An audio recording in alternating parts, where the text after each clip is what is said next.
Well, now, in the course of time, in the evolution of Western thought, the ceramic image of the world ran into trouble and changed into what I call the fully automatic model or image of the world. In other words, Western science was based on the idea that there are laws of nature. And it got that idea from Judaism and Christianity and Islam. That, in other words, the potter, the maker of the world, in the beginning of things, laid down the laws. And the law of God, which is also the law of nature, is called the Logos. And in Christianity, the Logos is the second person of the Trinity, incarnate as Jesus Christ, who thereby is the perfect exemplar of the divine law.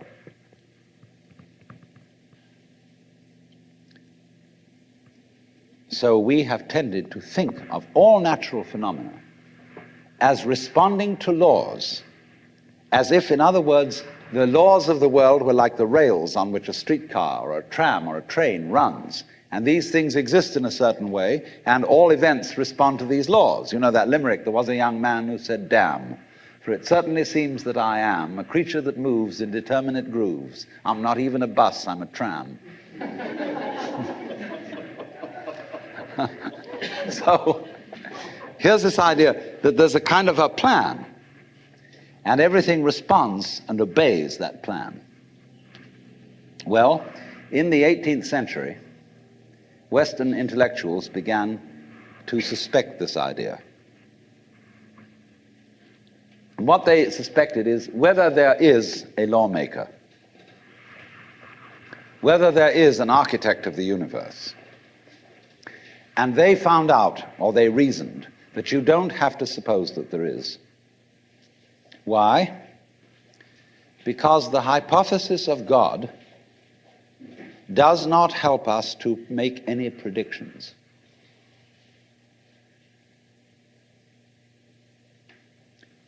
In other words, let's put it this way. If the business of science is to make predictions about what's going to happen, science is essentially prophecy.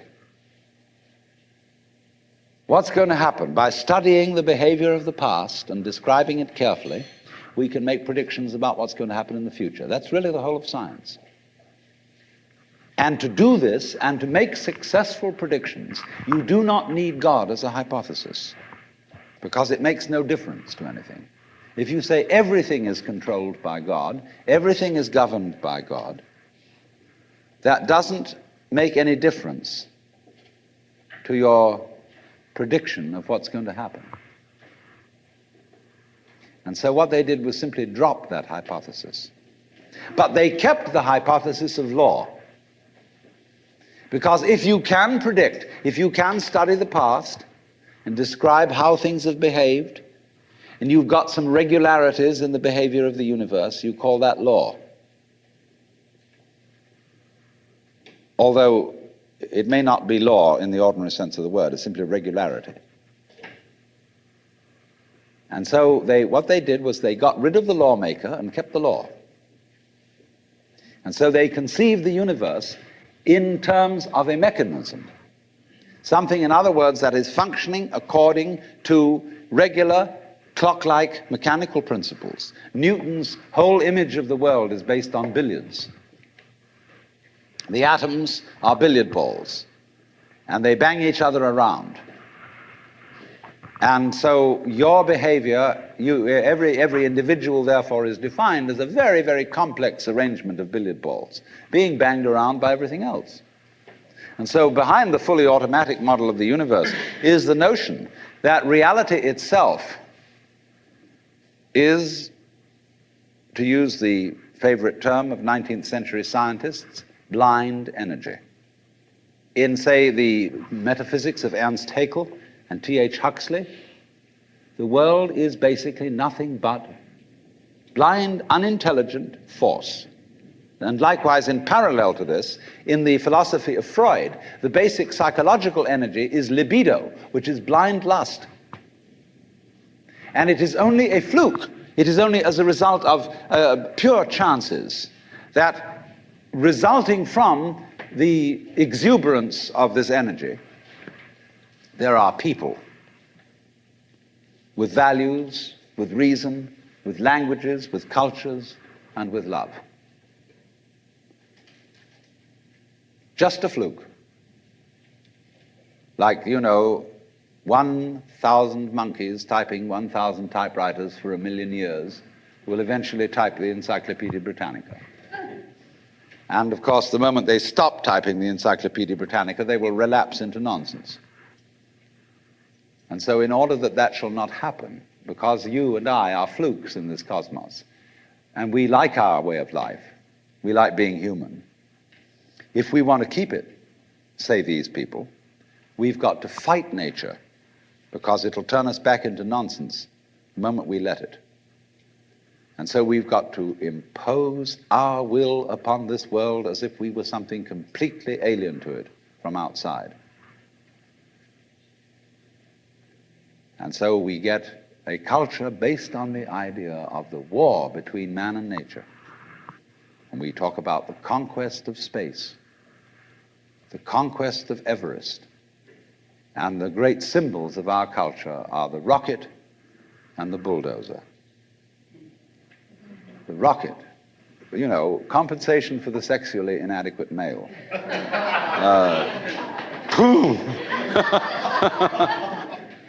So we're going to conquer space.